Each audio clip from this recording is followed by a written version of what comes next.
Hello and welcome. My name is Nick Burnham, or Nostalgic One, here on the internet, and today we are looking at a map called Castle of the Dark Ages by JPL. His full name is John Philippe Lambert, which I learned by going to the website linked from this map in Quadicted.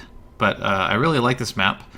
As you can see, it's a medieval castle type theme. The name is very descriptive, even though it may not be the flashiest name. It is a really cool map.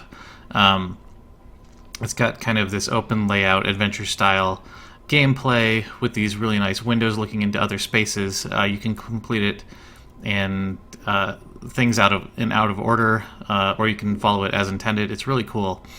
And this is kind of my first attempt at doing a custom gamer style video. If you guys have watched Daz's videos on the Custom Gamer channel, he did really nice work showing off a lot of different kinds of maps for Quake and Half-Life and things.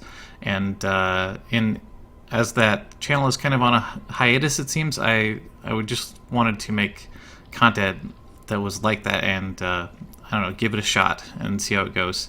Another inspiration for me doing this kind of stuff is Liz Ryerson's Doom Mixtape series, which I really enjoy. Whenever she puts out a new video, I try to watch those, and she always fills in her videos and gameplay with lots of really wonderful insights about the video game industry and creating art and that kind of stuff. And I'm going to try and do kind of a mix of both, of like custom gamer and Doom Mixtape style, where I'm going to be commenting on the map as we go, but also maybe on some other things. I don't know, we'll see.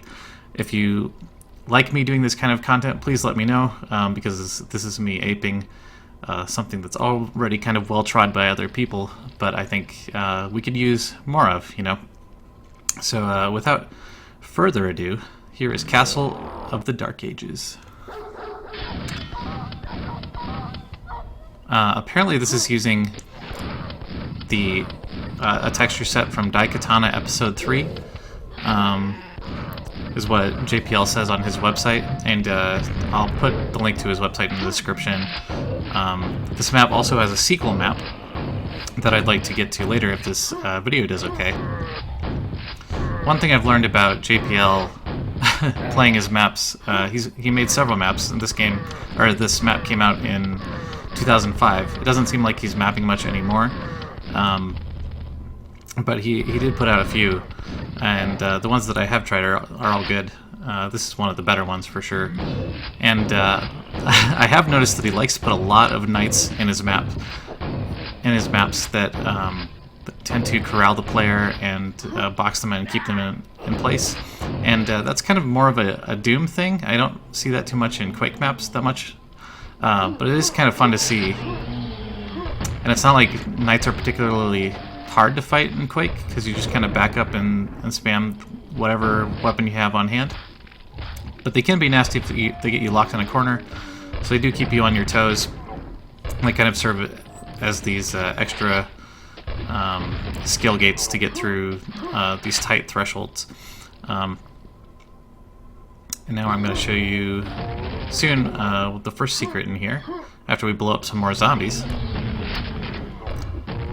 I really like the encounters that JPL put together for this map. He has a cool way of mixing enemies together, or throwing just a bunch of the same kind of enemy at you. There's a good mix of that. There's a good variety of arena sizes in here. You'll be fighting in really narrow spaces or really open spaces. They'll either be entirely enclosed or they'll be outdoors. It's a really nice variety. There are some cases in this map where I noticed that you can come upon enemies and they haven't seen you yet, and they're just kind of standing there waiting for you. So that maybe could have been done a little bit better, but again, this map came out in 2005, so try not to hold it to nearly the same standards that we do with Quake, with like the best Quake maps today. But even, I think for its time, and even for today, I think this holds up really well.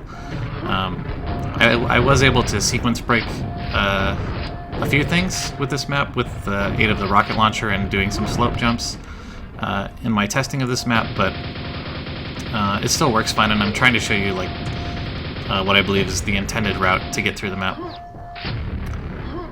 There's lots of rooftops that you can jump on in here too, and they don't generally get you anything. It's just kind of fun. I really like the shape of these torches as well. There's a bunch of them scattered throughout the map. And right here is a really nasty trap because there's a fiend hiding just around the corner, and you can barely see the corner in the shadows there. And there was one playthrough where I was going through and my health was just low enough that the fiend jumped out from behind me. I didn't know he was there, and he just killed me in one shot. So going through now, I remember to grenade him from around the corner. But this is the main castle, the titular castle of the map. And there's a bunch of different layers that you open up with this map as you go through. You're kind of making these big S shapes through the map as you revisit the same spaces over and over. I really like the decorations, and the stained glass windows especially, I think, look really nice. The kind of dark teal fog I really like too. That's like one of my favorite colors for Quake fog. And we'll go back to that room where we got the grenade launcher later after we open up the roof access. So even though this is like a fairly big map, I think he does a good job of reusing the space over and over. Could have maybe done a little bit more and cut down on some things, but I don't know. I didn't get too lost on my first playthrough. The only real problem I had was trying to find where the gold key door was after I got the gold key. And I knew I had seen it. It was just so far back on the other side of the map, and it had been so long since I had seen where that gate was that I just forgot. And it took me a while to find it again.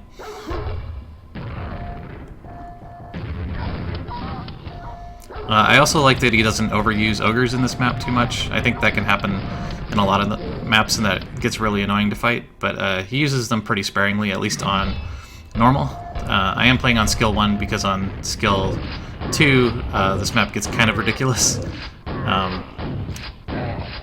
There's just a lot more shamblers, a lot more knights, and a lot more everything. I think there's like 50 more monsters than there are on normal.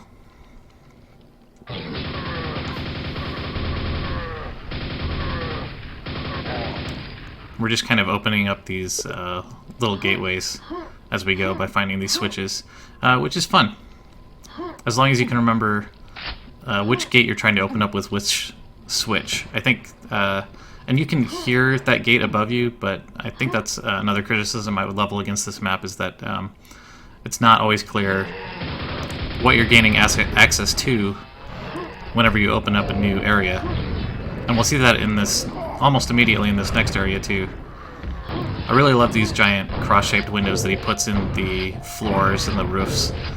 Though that's a recurring motif that works really well, and you can jump down through all of them, I think, to get to previous areas. This arena is really cool too. Just a good mix of enemies with the pit in the middle that's kind of oblong shaped is nice.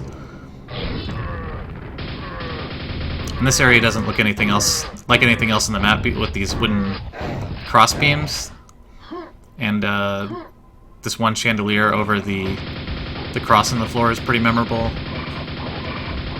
So it seems like an important space, and you can feel free to use your nails there because you'll just get more right there. But it's not. I don't think it's immediately clear that you're supposed to walk across this bridge to get to the top of that building where the silver key is. But that's what you're opening up essentially by getting to that roof.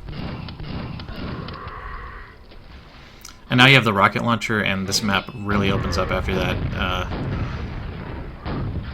You can sequence break all over the place. You can skip the silver and gold key entirely, actually, if you just jump over the gateway where the gold key door is.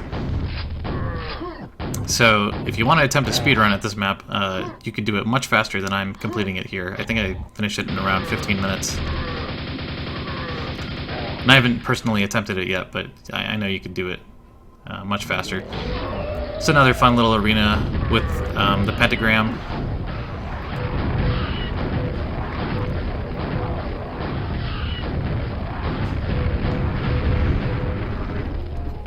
We get to rocket jump a little bit around if we want to, which is always fun. I really like that we were able to come back to this tower, because I think this is one of the best areas in the map too. We also get the super nail gun, which is something that you can definitely miss if you don't realize that this back area opened up. But this is where that first Hell Knight was that we fought way back when we started the map. But it's a lot easier if you do remember to grab the super nail gun.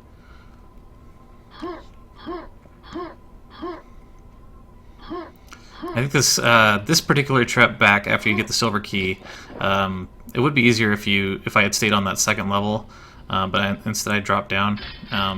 If you stay on that second level, I suppose it's not too bad, but I think this backtrack to the silver key door is a little long, and again, it's kind of easy to forget where the silver key door was. It would have been nice to have some like respawning enemies along the way or something to maybe lead you back.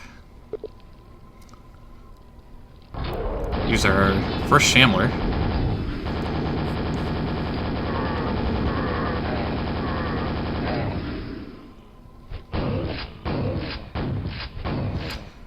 Now that you have almost all of the weapons, JLP throws a lot more tough enemies at you.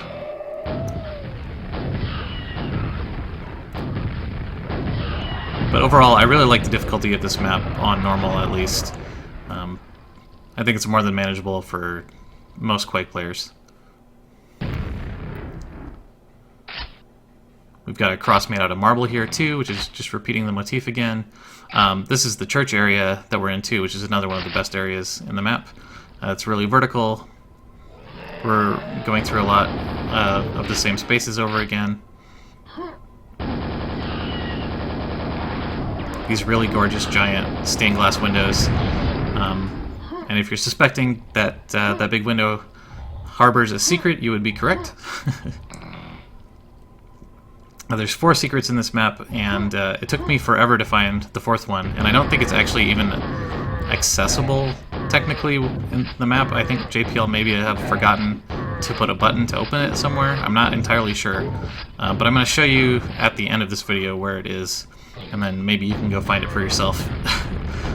But I looked all over the place and could not find a way to open it.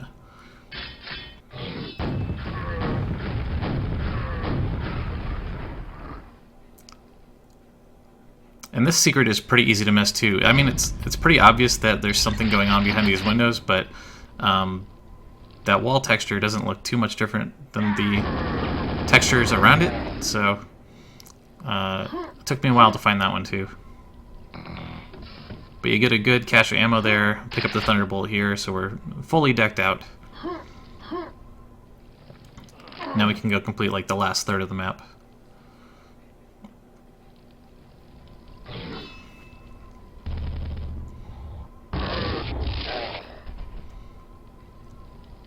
There's a really good secret here too, where if you find it early and come around this area by doing a slope jump instead of going through the castle, there's a button that you can press, and JPL calls you a cheater and spawns in these enemies on you anyway, even if you didn't spawn them in by going through it the correct way. But since we went through it the correct way this time, that button is blocked off with those beams, and now we can just get our 3rd secret by rocket jumping in here. I think JPL probably intended you to jump down from the top of the church to get here, but you can just rocket jump if you want.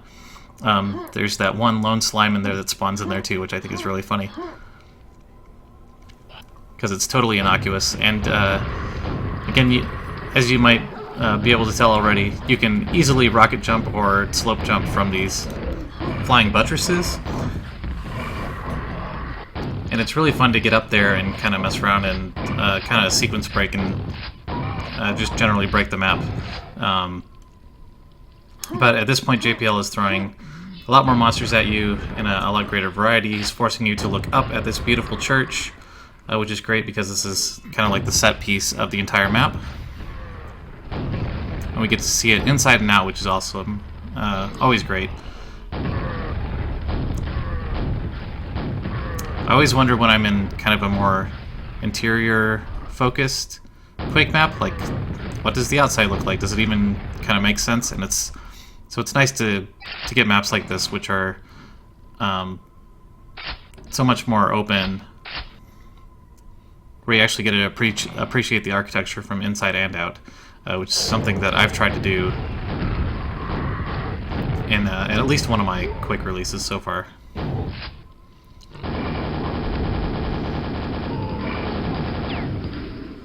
So now I can finally grab the gold key and head all the way back. As you can hear, JPL just loves to teleport in more enemies whenever you grab something important, but he doesn't overdo it, which is also something that I really like. I don't like it when enemies just kind of teleport in on top of you.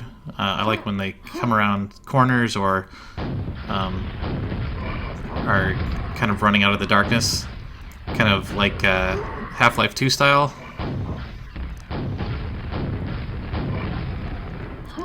It's like less immersion breaking, and I think it's a little bit more fair for the player, especially for a game like Quake that can be so unforgiving,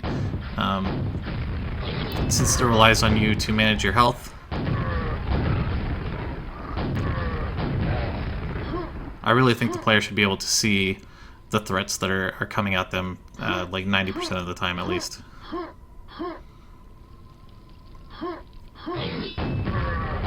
And this is that gate that you can rocket jump over if you wish, if you have enough health. That fiend almost jumped in on top of me and killed me there. But I managed to get through the whole map on this difficulty, at least, without dying a few times. And I really love the way this rocky architecture looks, and we get to go down further into the abyss of this map, underneath everything. And if you look up in the middle of this structure, you can see another giant cross in the top of the cavern, which is a great touch. And we get to see these cross shapes in these giant pillars with the torches, and the lighting in here is great, the textures are great. We get this big final arena battle. Plenty of ammo. It's not like a hard final battle at all, but it's just really satisfying. And I think he does a lot with like a pretty simple space. You could probably argue that this is a bit too open, but I don't know. I think it's fun to play through. Finally, we get 3 Shamblers, and I was getting a little bit worried that my quad damage was going to run out before the Shamblers showed up, but it ended up working out. And I love that giant demon face. That must be from Daikatana as well. I just haven't played that game. But yeah, that's Castle of the Dark Ages. Let me know what you think if you've made it this far. And before we go, I'm just going to show you where that final secret is, because it was bugging me so much. And if you can figure out how to open the way there, please let me know in the comments or on Twitter or whatever. I've been Nick Burnham, and thank you so much for watching. I will see you next time.